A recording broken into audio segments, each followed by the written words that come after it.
8세기 이슬람 세력이 이베리아 반도를 정복하고 긴 세월 동안 계속된 가톨릭 세력의 국토 회복 운동 레콘키스타.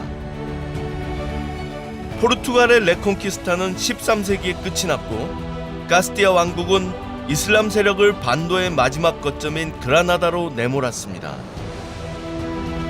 그러다 15세기 후반 이베리아 반도에서 두각을 보였던 두 가톨릭 왕국인 카스티아와 아라곤이 연합함으로써 통일 왕국 스페인의 기반을 구축했습니다. 그 결정적인 역할을 했던 것이 바로 이들의 결혼이었습니다. 스페인 역사에서 정말로 중요했던 두 사람, 이사벨 여왕과 페르난도 왕이 바로 이곳에 묻혀 있습니다. 카스티아 왕국의 공주로 태어났던 이사벨 여왕. 하지만 당시 왕이었던 그녀의 아버지와 그 뒤를 이은 이복 오빠의 무능함은 왕국을 혼란에 빠뜨렸습니다. 이런 상황에서 이사벨은 강력한 국가를 세우기 위해 이웃 아라곤 왕국의 후계자 페르난도와 결혼을 추진하게 됩니다. 스페인이라고 하는 나라는 원래부터 있었던 나라가 아니라 카스티아의 여왕이었던 이사벨과 아라곤의 왕이었던 페르난도 이 두 사람이 결혼을 하면서 탄생한 국가거든요. 어떻게 보면 이 두 사람은 스페인이라고 하는 세계 제국의 건국자라고 할 수 있죠. 8세기 이베리아 반도의 대부분이 이슬람 우마야드 왕조에 점령되자 그리스도 교도들은 북부의 변경지대로 밀려나죠.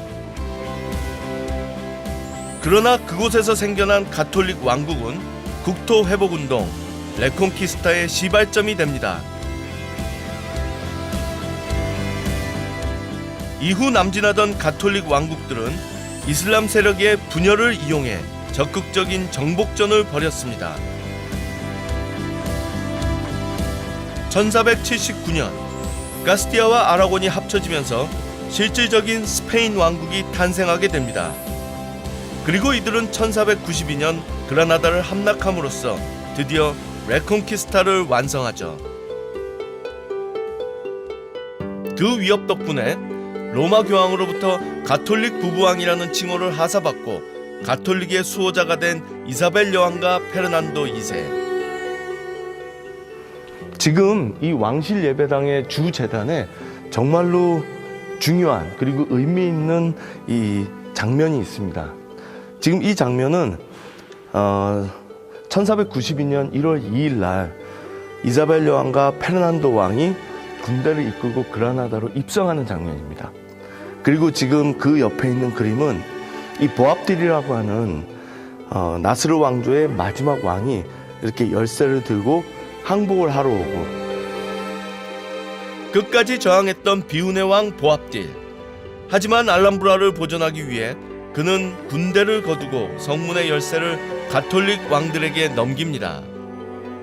이곳 그라나다는 1492년에 어떻게 보면 이사벨 여왕과 페르난도 왕이 이슬람 세력으로부터 수복한 어떻게 보면 기독교 세력들한테 굉장히 낯선 땅이거든요. 근데 왜 이 낯선 땅에 이 먼 곳에 어떻게 보면 이렇게 중요한 제국의 권력자들이 다 묻혀 있는 걸까? 이곳에 처음으로 자기 무덤을 써야겠다고 생각한 사람은 제일 먼저 죽은 이사벨 여왕입니다. 그녀는 1504년에 죽으면서 자기의 묘자리로 이것을 선택하게 되는 거죠.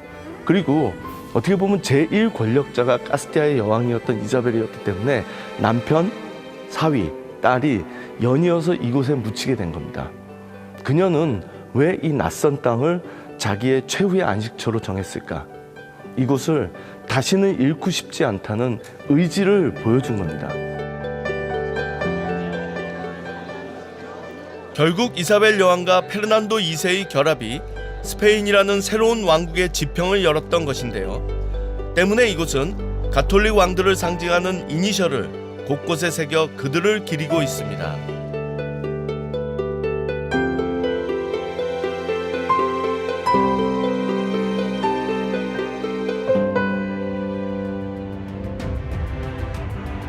이사벨 여왕이 그라나다에 입성하면서 이 땅의 주인이 된 스페인.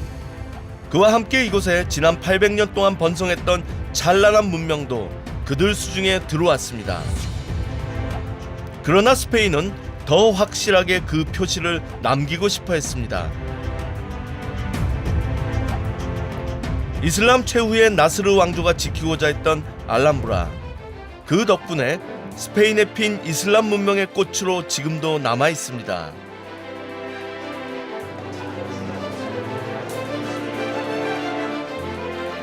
기하학적인 아라베스크 문양이 기둥과 벽을 온통 수놓고 있는 궁전안. 그 화려한 장식 속에 낯설고 이질적인 문양이 눈에 띕니다. 여기 아주 독특한 문장이 있네요. 플러스 울트라. 한계를 넘어서라는 뜻인데, 이 신성 로마 제국의 황제이면서 스페인의 국왕이었던 카를 5세의 문장입니다. 그가 이 당시에 이 스페인 남부까지 다 지배를 하고 있었기 때문에 이 나스르 왕조가 살던 이 알람브라 궁전에 이거를 손을 대지 않고 여기다가 자기 거다라고 해서 자기 문장을 이렇게 만들어 놓은 거죠. 결국은 한계를 넘어서 이 합스부르크 왕조를, 스페인 왕국을 세계 제국으로 만드는 게 바로 이 사람 때거든요. 알람브라 구석구석에 자신의 문장과 합스부르크의 문장을 더듬혀 놓은 카를 5세. 초대왕 이사벨 여왕과 페르난도 2세의 외손자였던 그는 스페인을 해가 지지 않는 제국으로 만들었습니다.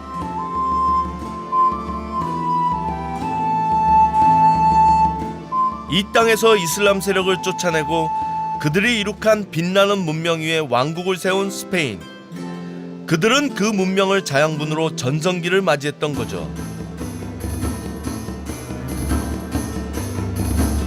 이사벨 여왕은 이곳 그라나다를 탈환함으로써 스페인의 완전한 통일을 이뤘고, 카를 5세는 그 스페인의 영역을 대서양을 넘어 더 큰 세상으로 넓히고자 했습니다.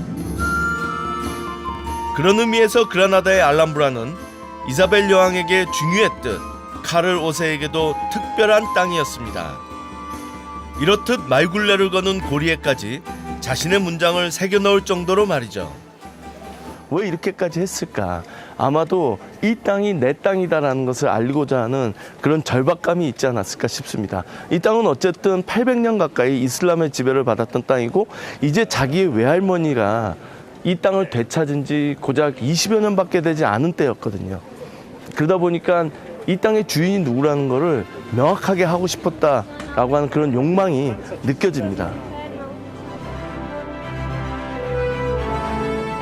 알람브라를 보고 감명받은 카를 5세는 이것보다 더 멋진 스페인 제국의 상징이 될 궁전을 짓고자 했습니다.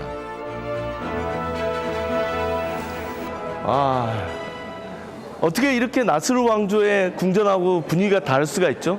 그곳은 정말로 우아하고 섬세하고 화려했다면, 이곳은 상대적으로 소박하면서도 굉장히 진취적이고 그러면서도 강건함이 느껴집니다. 어떻게 보면 그 당시의 두 사회, 두 국가의 분위기가 건축 양식에 그대로 드러나는 것 같아요. 카를 5세 시대는 스페인이 전 세계로 뻗어나가면서 대륙을 정복하고 대양을 개척하던 그런 시대였거든요. 그런 시대 정신이 이 건축물에서 너무 잘 느껴집니다. 이슬람 세력의 최후가 간직된 이곳에서 스페인은 제국의 기틀을 마련하게 됩니다. 그 엇갈린 운명은 철의 여인이라 불린 이사벨 여왕에 의해 결정되게 된 것이죠.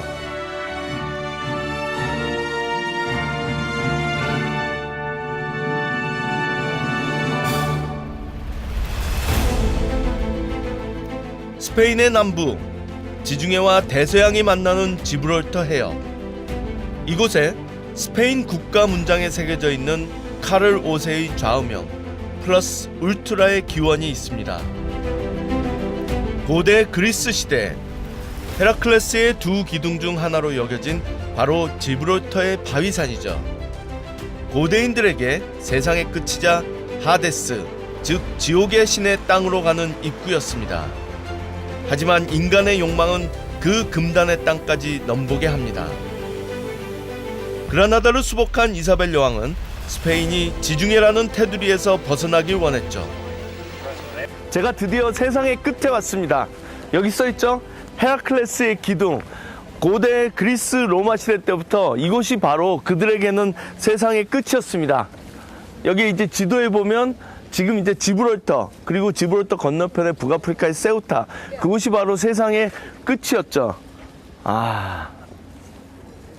여기에도 나와 있는데 그리스 신화에 의하면 지금 이 해협을 건너서 밖으로 나가면 그곳부터가 곧 하데스의 땅입니다. 지옥의 신 하데스가 지배하는 땅. 그래서 논 플러스 울트라, 누구도 이 경계를 넘어설 수 없다, 넘어서서는 안 된다, 그런 세상의 끝이죠. 그리고 대항해 시대는 여기에서 논을 빼면서 플러스 울트라, 경계를 넘어서면서부터 시작되는 겁니다. 그 도전이 유럽을 세상의 지배자로 만드는 거죠. 세상의 끝이었고, 이 끝의 한계를 극복하는 순간 그들은 또 다른 세상의 선두주자가 되는 겁니다. 영토 확장과 가톨릭 전파를 위해 바다 너머로 새로운 목표를 정한 이사벨 여왕. 그녀의 도전이 스페인을 포르투갈과 더불어 대항해 시대의 새로운 주역으로 떠오르게 합니다.